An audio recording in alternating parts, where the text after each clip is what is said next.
오늘 말씀을 가지고 다시 말씀 앞에 서십시오 라는 제목으로 함께 은혜 받기를 소망합니다. 오늘 제목이 무엇이라고요?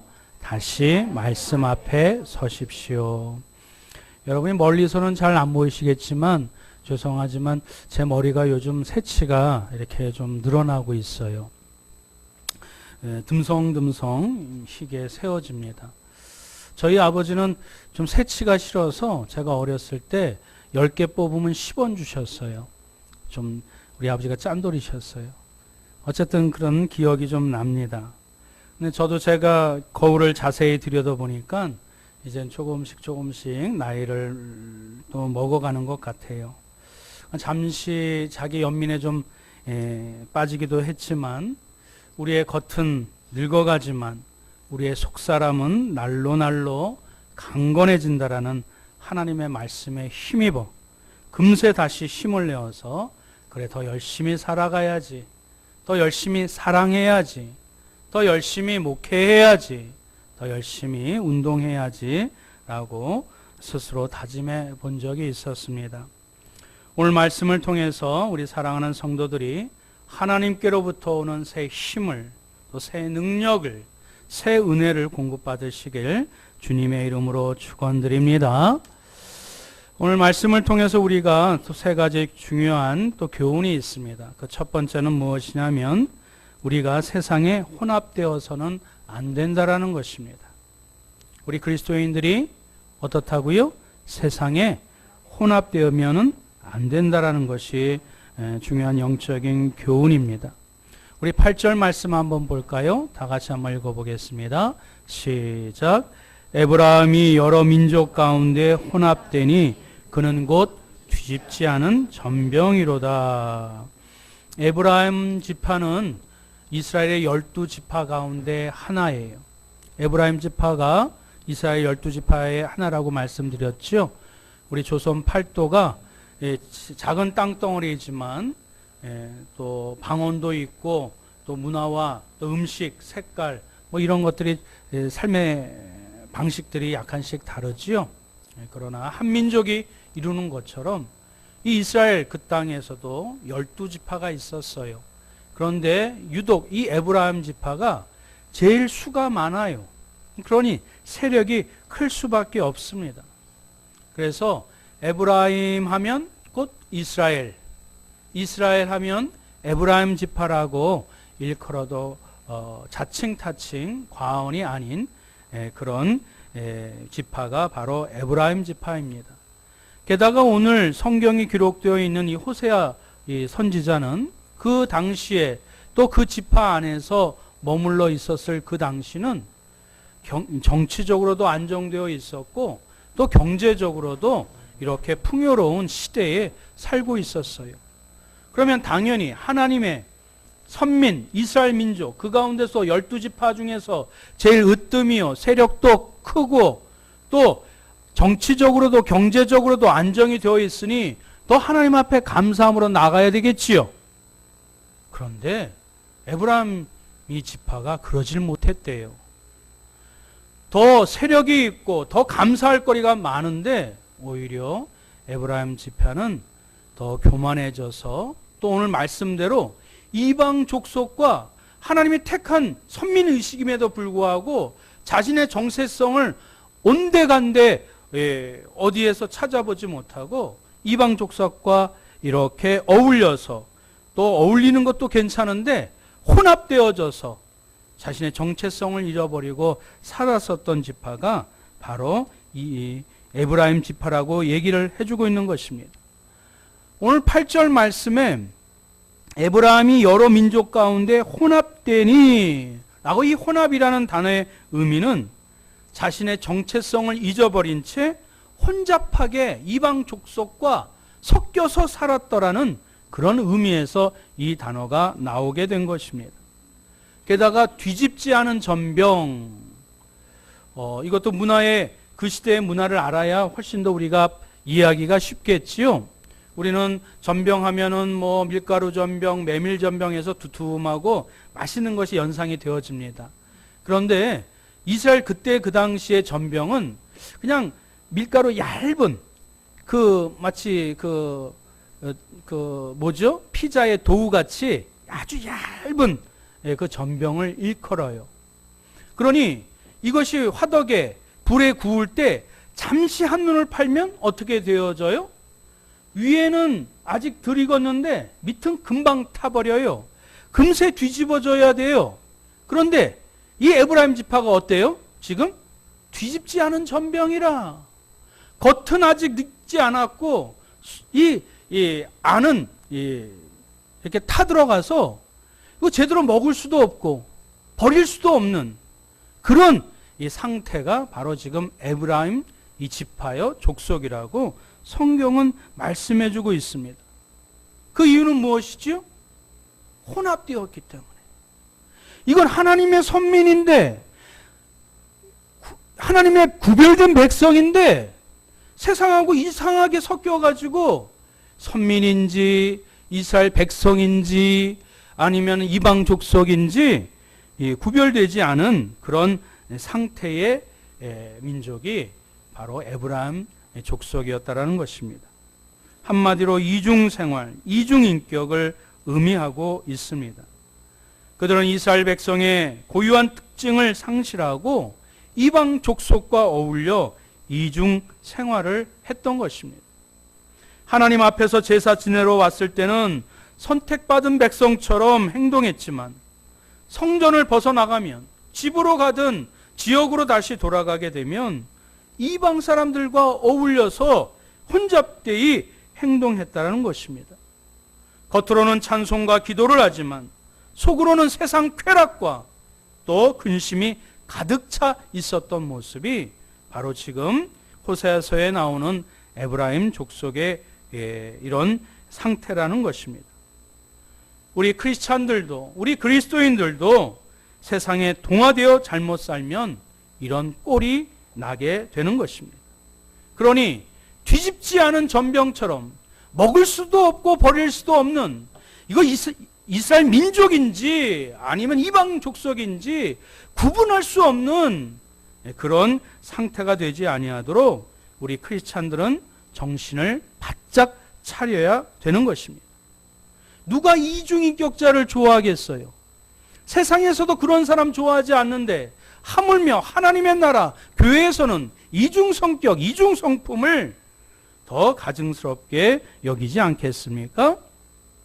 우리는 세상 속에 있지만 우리는 세상에 혼합되이, 혼잡되이 동화되어 살아가서는 안 되는 것입니다. 사도 바울도 우리가 하늘에 속한 사람이라고 얘기를 해주고 있어요. 우리의 육신은 이 땅에 있지만 그리스도와 함께 하늘에 앉아서 지금 이 세상을 바라보고 있는 존재라고 사도 바울이 삼층천의 비유를 통해서 그렇게 말씀해 준 적이 있습니다. 더 쉽게 얘기하자면 우리는 이 세상 속에서 살지만 더 높은 윤리의식과 더 높은 도덕의식과 경건한 생활로서 세상 속에 있지만 오히려 그들을 선한 영향력으로 견인해내는 구별된 사람이 되어야 된다는 것이 성경이 누누이 말씀해주고 있는 표현이요 가르침이 되는 것입니다. 적절한 예가 될 수 있지는 못하겠지만 왜냐하면 예수님을 예를 들을게요. 우리의 본이 되시고 우리의 표징이 되시기 때문에 그렇습니다. 예수님이 사마리아 여인을 만났어요. 사마리아 사람 자체는 그 시대에 이렇게 폄하된 족속이요 피가 섞인 혼혈 민족이요 게다가 이 오늘 이 예화의 사마리아 여인은 천한 여인이었어요. 세상 사람들한테 지탄을 받는 여인이었어요. 오죽했으면 낮 12시 중동 사람들이 낮잠을 자야 되는 시간에 사람 눈을 피해서 그 우물가에 자신이 먹을 물을 길러 사람 눈을 피해서 다닐 정도로 비천한 사람이었어요. 예수님이 만나줍니다. 예수님이 그 사람하고 만나서 그 여인을 어떻게 변화시켜 줍니까? 그 천한 자리, 천한 신분, 천한 상태에 있었던 여인을 다시 세상 사람들 앞에 오히려 당당하게 나갈 수 있도록 그의 마음의 상태를 업그레이드 시켜서 수준을 향상시켜서 그녀를 견인하여서 세상으로 다시 보내주는 이런 이 변화를 예수 그리스도께서 하셨어요. 예수님이 하셨다면, 그분을 따르는, 그분을 존경하는 사람들이라면 우리도 그렇게 할 수 있게 되는 줄 믿습니다. 예수님이 오히려 사마리아 여인에게 말에 휘둘려서 그 비천하고 천박하게 그런 존재로 전락하지 않았던 것입니다. 이것이 우리가 세상에 있지만 세상에 동화되지 아니하고 오히려 세상을 선한 영향력으로 견인해 나가는 그런 이 직무와 사명이 우리 크리스찬에게 있다라는 것입니다. 그런데 오늘 에브라임 족속처럼 세상에 동화되어 살면 어떤 증상, 어떤 상태가 나타나게 될까요? 그것이 9절에 있는 말씀이에요. 우리 한 번 더 읽어봅니다. 시작. 이방인들이 그의 힘을 삼켰으나 알지 못하고 백발이 무성할지라도 알지 못하는도다. 이방 사람들과 혼잡하게 이렇게 얽히고 설켜서 동화되어서 그들이 힘을 삼켰다는 말이 뭐예요? 그들이 정신을 빼앗아 갔는데 빼앗아 간 줄도 몰라. 그들의 이 민족성을, 선민사상을, 가치관을, 세계관을 휘둘러 가지고 빼앗아 가버렸는데 그 인생의 삶의 진액을 빼앗겨 버렸는데도 빼앗긴지도 모르는 상태가 되었다라고 말해주고 있습니다.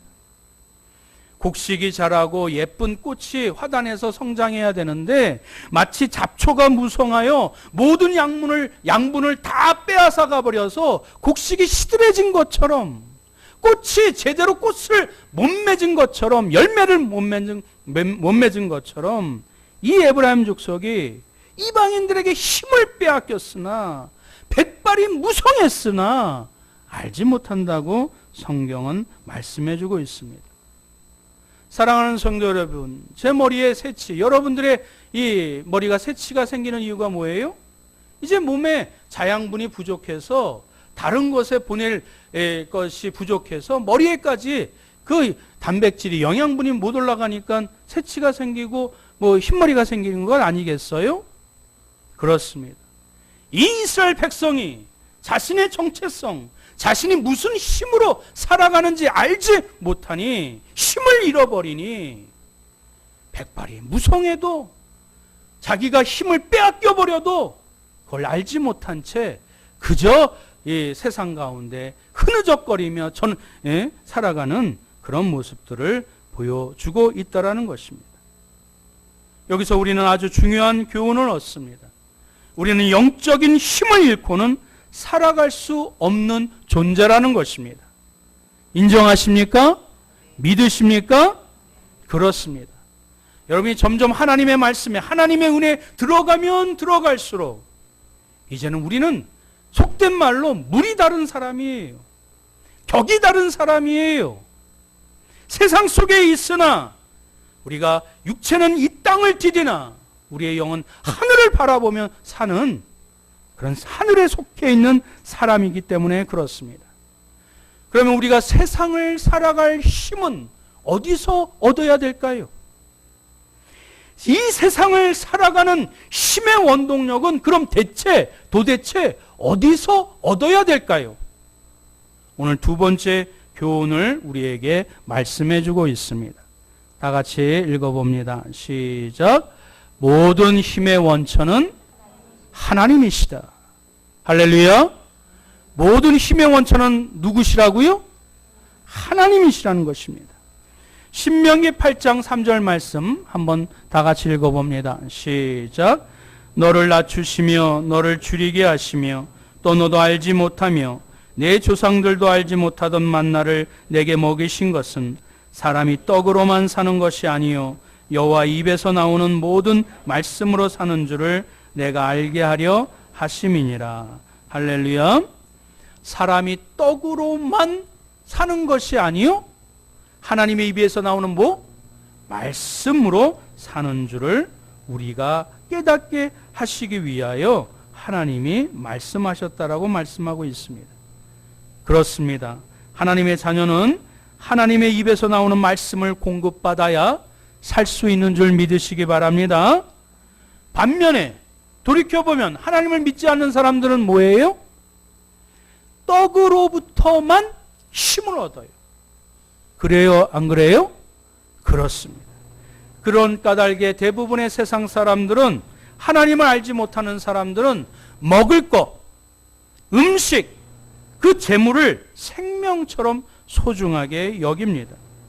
그래서 일평생 재물을 모으는 것에 심혈을 기울이면서 돈 많은 사람이 능력 있는 사람이요, 돈 많은 사람이 가치 있는 사람으로 평가하는 것이 이 시대의 세태요 가치관이라는 것입니다. 그래서 돈을 잃으면 이 세상을 다 잃은 것처럼 그런 모습을 보여요.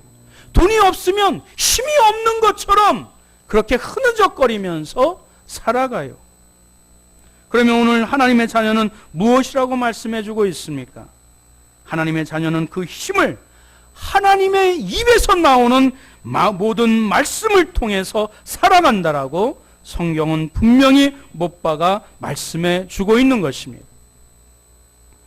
이사야 45장 24절 말씀 한 번 더 봉독합니다. 시작. 내게 대한 어떤 자의 말에 공의와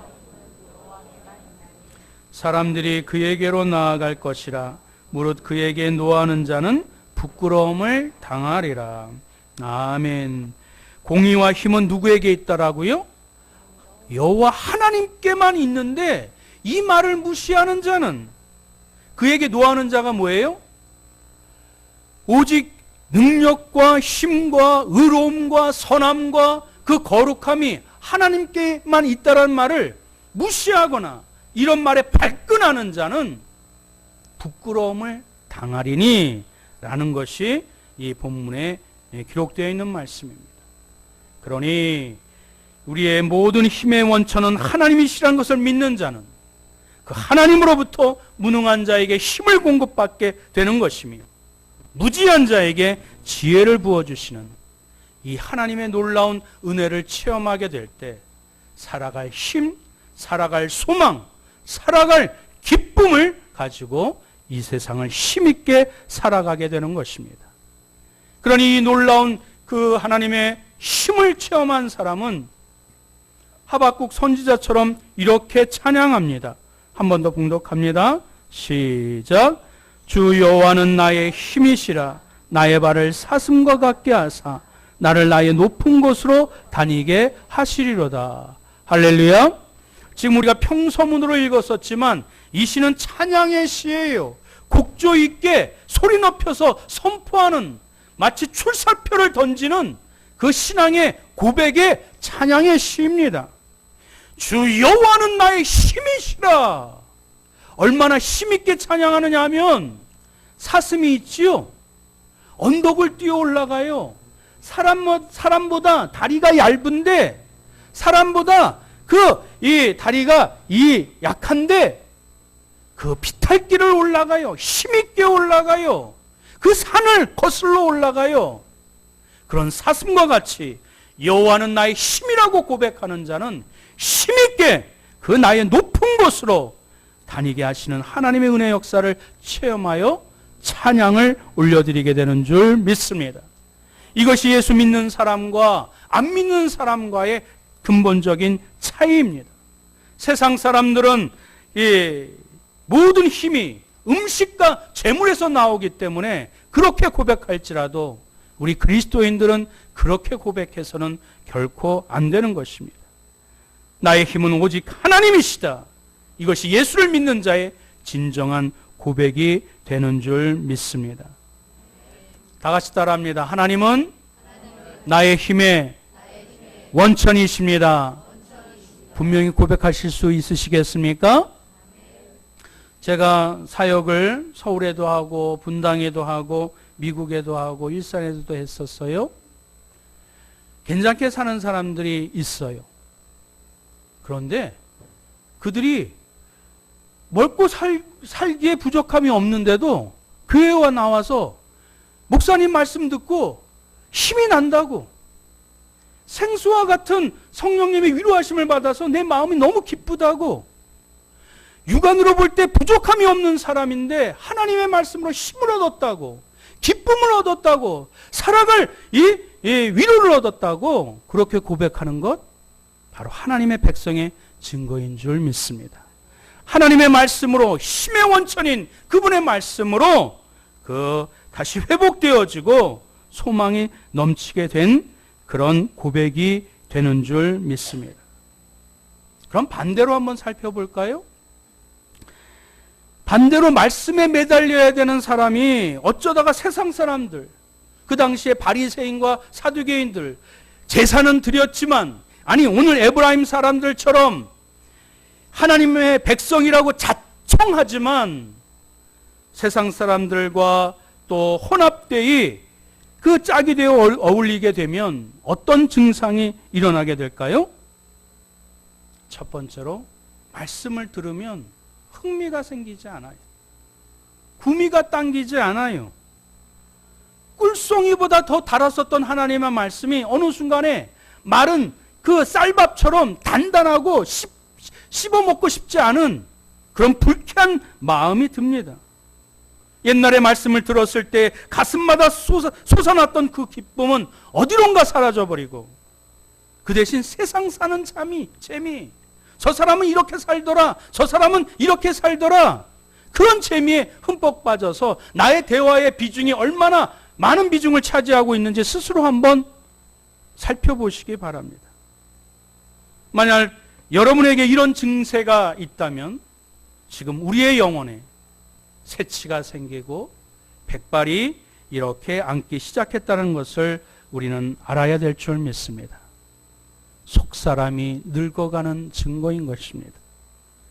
다시 내 힘의 모든 원천은 하나님이시다, 이 고백을 마음에 새기고 다시 독수리같이 날개치던 성령의 능력, 성령의 기쁨을 되찾는 은혜가 저 여러분들에게 있기를 축원드립니다.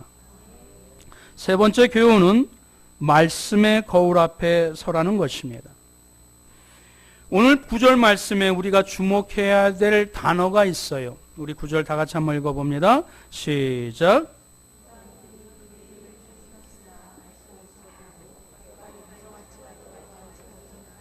예, 그렇습니다. 에브라임이 힘을 빼앗겨서 백발이 되어가는데 그 사실을 전혀 몰랐대요. 자기 힘을 다 빼앗기고 있으면서도 힘이 빠져나가는 줄을 알아차리지 못했대요. 그만큼 영적인 상태가 이렇게 무딘 것이며 어두워졌던 것을 얘기해 주고 있습니다. 이것은 마치 삼손이 자기의 머리가 깎이는 것도 모른 채 깊은 잠에 빠져 있는 모습을 우리가 연상해 볼 수 있습니다. 그럼 그 이유가 무엇이지요? 자기가 백발이 되었다는 것을 거울 앞에 비추어 보지 않았기 때문에 그래요. 말씀의 거울 앞에 비추어 보지 않았기 때문에 그래요. 그럼 뭐에 비추어 봤습니까? 하나님의 말씀에 비추어 보지 아니하고 세상 사람들과 비교해 본 거예요. 나는 저 사람 매너 없는 저 사람보다 나는 좀 더 매너 있어. 그러니 난 건강한 사람이야. 아직 젊어. 난 저 사람처럼 또 이렇게 무식하지 않아. 그러니 나는 아직 이렇게 혈기가 있고 또 괜찮은 사람이야. 성경 말씀에 비교를 해야 되는데 다른 사람하고 비교하니 도적질한 사람, 살인한 사람, 간음한 사람, 욕종을 갖고 있는 사람, 매너가 없는 사람, 그런 사람하고 비교하니 자기가 조금 더 나았다고 우쭐대는 것이죠. 사랑하는 성도 여러분, 우리가 하나님 앞에 바로 서야 우리의 상태를 진단받을 수 있으며 우리가 비로소 치료받을 수 있으며 그리고 더 나은 하나님의 사람으로 성장, 성화되어 갈 수 있게 되는 줄 믿습니다. 다시 말씀으로 돌아와야 되는 줄 믿습니다. 그것이 우리 그리스도인이 살아가야 될 패턴이고 살아가야 될 힘의 원천인 것입니다. 이사야 40장 28절 31절 마지막으로 한번 봅니다. 시작. 너는 알지 못하였느냐 듣지 못하였느냐 영원하신 하나님 여호와 땅끝까지 창조하신 이는 피곤하지 않으시며 곤비하지 않으시며 명철이 한이 없으시며 피곤한 자에게는 능력을 주시며 무능한 자에게는 힘을 더하시나니 소년이라도 피곤하며 곤비하며 장정이라도 넘어지며 쓰러지되 오직 여호와를 앙망하는 자는 새 힘을 얻으리니 독수리가 날개치며 올라갈 같을 것이며 다른 박질하여도 피하지 아니하겠고 걸어가도 피곤하지 아니하리로다. 할렐루야. 우리가 다시 하나님의 말씀에 붙잡힌 바 되어서 우리의 겉은 후패할지라도 우리의 속사람은 날마다 강건해지고 더욱더 열정으로 가득 차 하나님의 큰 일들을 도모할 수 있는 믿음의 사람들 되시길 주님의 이름으로 축원드립니다. 아멘.